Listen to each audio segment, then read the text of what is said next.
Bila harus kita minum daripada nanti badanmu demam. Apabila saya mengucap Assalamualaikum, maka jawablah dengan Waalaikumsalam. Assalamualaikum warahmatullahi wabarakatuh. Hai teman-teman semuanya, pasti di sini pada belum kenal kan sama aku. Nah, kalau kata pepatah apa teman-teman? Tak kenal maka tak sayang maka tak cinta, dan tak cinta maka tak suka. Karena itu kenalan dulu yuk. Aku Fitna Fahinanti, bisa kalian panggil Fidin dari PNM Miracle dengan Ponorogo.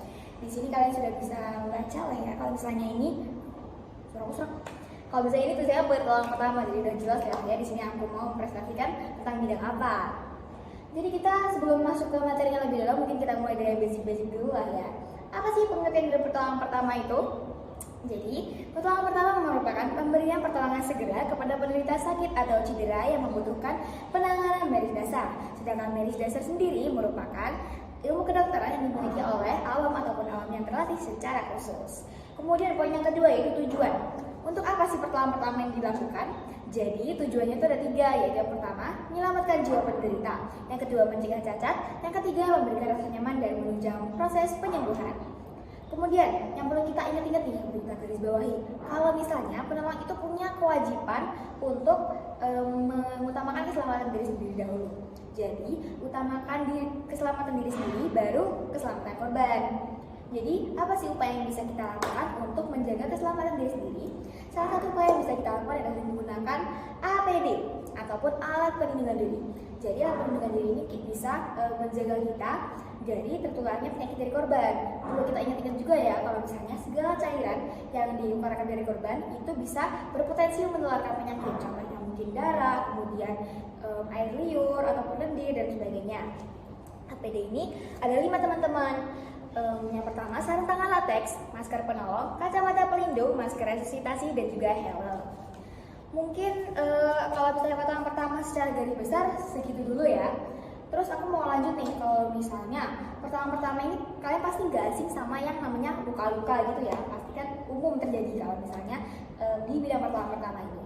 Kemudian kalau luka itu bisa disebut dengan cedera jaringan lunak. Kalau cedera jaringan lunak juga bisa disebut sebagai luka gitu. Kemudian kalau misalnya luka itu aku di sini nggak bakal bahas secara luka lebih lanjut ya, tapi aku di sini lebih fokus ke perdarahan. Kalau misalnya luka itu kan nggak jauh-jauh dari yang namanya perdarahan ya. Di sini aku bakal lebih membahas mengenai perdarahannya. Terus kalau misalnya dari kata-kata perdarahan nih, anggapan teman-teman perdarahan itu apa sih? Kalau mungkin perdarahan itu semacam keluarnya darah dari tubuh atau gimana? Jadi perdarahan merupakan rusaknya jaringan pembuluh darah yang disebabkan oleh trauma atau penyakit. Kemudian kalau misalnya jaringan pembuluh darah ini rusak, berarti kan sirkulasi darah juga akan terganggu. Jadinya juga banyak proses-proses yang ada di dalam tubuh kita ini juga bakal terganggu. Kemudian perdarahan ini dibagi menjadi 2 teman-teman, yaitu perdarahan luar dan juga perdarahan dalam. Mungkin dari sini teman-teman sudah bisa menebak lah ya, udah bisa tahu kalau misalnya perdarahan luar itu terjadi di luar, kalau perdarahan dalam terjadi di dalam. Kurang lebih seperti itu. Jadi kalau perdarahan luar ini rusaknya jaringan pembuluh darah diikuti dengan rusaknya kulit. Jadi pembuluh darahnya rusak, jadi perdarahan, kemudian kulitnya juga rusak. Jadi perdarahannya ini bakal kelihatan dari luar. Terus kalau misalnya perdarahan luar ini berdasarkan dengan pembuluh darah yang mengalami perdarahan itu dibagi menjadi 3, yaitu yang pertama perdarahan arteri atau perdarahan nadi. Di sini darahnya bersifat menyembur dan juga warnanya itu merah terang karena dia mengandung banyak oksigen. Kemudian kalau misalnya ini kan mancurnya ini sesuai dengan denyut nadi ya. Jadi kalau misalnya tekanan sistoliknya menurun, maka pancarannya juga akan berkurang. Tekanan ini nih yang membuat si perdarahan arteri ini sulit untuk dikendalikan. Kemudian yang kedua, perdarahan vena atau perdarahan balik. Kalau misalnya tadi arteri ini menyembur, dia ini mengalir dan juga warnanya merah terang. Salah. Kalau merah terang kan arteri ya. Kalau misalnya vena ini warnanya merah gelap karena dia mengandung karbon dioksida. Kemudian karena meskipun dia ini bersifat kayak banyak, luas gitu, kayak kelihatan banyak gitu ya perdarahannya, cuman dia ini lebih mudah untuk dikendalikan daripada perdarahan arteri. Kemudian yang ketiga adalah perdarahan kapiler. Kalau yang arteri tadi menyembur, kalau vena mengalir. Nah kalau kapiler ini merembes teman-teman, karena dia ini nggak punya tekanan di dalam perdarahannya ini. Kemudian kalau misalnya tadi merah terang, vena merah gelap, teman-teman bisa nebak gak kalau kapiler warnanya apa? Jadi kalau kapiler ini bervariasi, jadi dia bisa merah terang seperti arteri dan juga merah gelap seperti vena. Nah mungkin segitu dulu ya untuk penjelasan mengenai perdarahan dalam, perdarahan luar maksudku, sorry banget. Habis itu yang kedua kita lanjut tentang perdarahan dalam. Kalau perdarahan luar tadi kan kelihatan dari luar, berarti kalau perdarahan dalam nggak kelihatan dari luar, ya nggak sih? Jadi kalau perdarahan dalam ini bisa disebabkan mungkin karena benturan dengan benda tumpul, kemudian mungkin jatuh habis itu kecelakaan kendaraan bermotor, kamu juga bisa luka tusuk. Jadi intinya perdarahannya ini nggak kelihatan dari luar. Terus kalau misalnya kelihatan dari luar, gimana ya caranya kita mengidentifikasi, oh ini terjadi perdarahan dalam. Jadi kita bisa mengidentifikasinya dengan cara mungkin terjadi nyeri, terjadi bengkak, terjadi memar, atau mungkin terjadi perubahan bentuk pada tubuh. Kemudian kalau misalnya kita batuk darah, muntah darah, kemudian keluar darah dari mulut, hidung, telinga, kemudian terjadinya cedera di luar, itu juga bisa menandakan oh mungkin sepertinya ada terjadi perdarahan dalam juga nih di dalam gitu. Nah, aku bakal membahas mengenai contoh luka ya, contoh luka di perdarahan luar. Kalau misalnya kita pegang pisau, habis tiba-tiba kita kesayat nih tangannya, itu kan berarti perdarahan luar ya, karena darahnya dia kita di luar.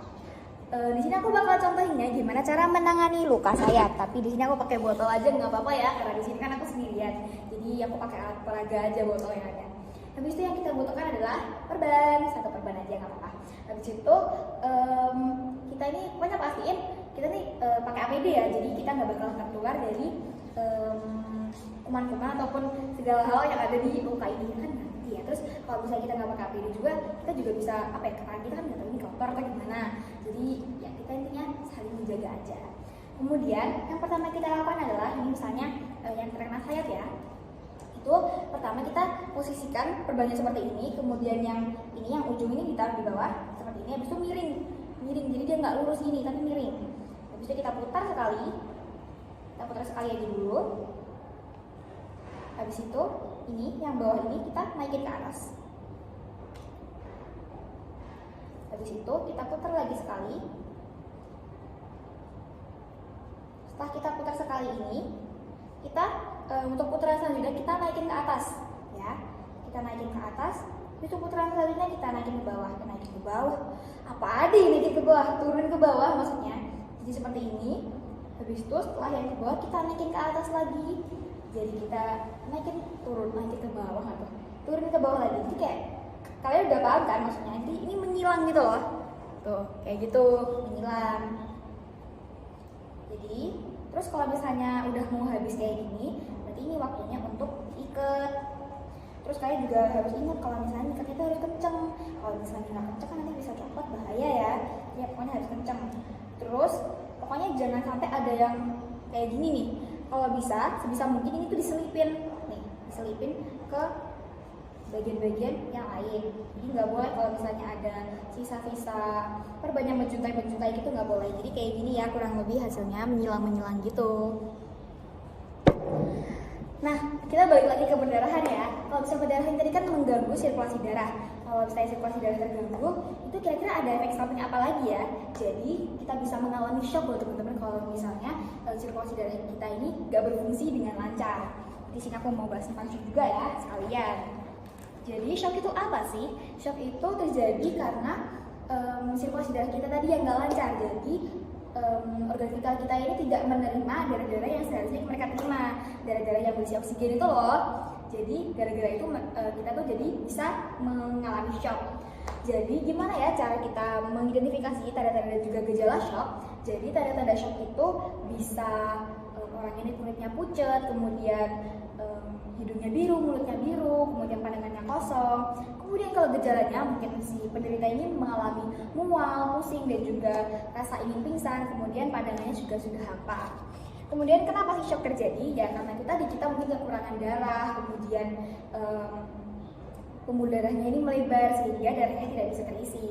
Jadi kesimpulannya teman-teman, kalau misalnya kita ini ingin menangani luka itu, kita harus caranya dengan baik dan benar, nggak boleh sembarangan ya. Jadi peran Pak Emir Wira dalam bidang pertolongan pertama adalah mengedukasi teman-teman agar mengenal pertolongan pertama lebih jauh dan juga cara menangani dengan baik dan benar. Jalan-jalan ke Surabaya dengan jalan ke Sandeng Batu. Sekian dari saya, wassalamualaikum warahmatullahi wabarakatuh. Dah, jangan kangen sama aku ya.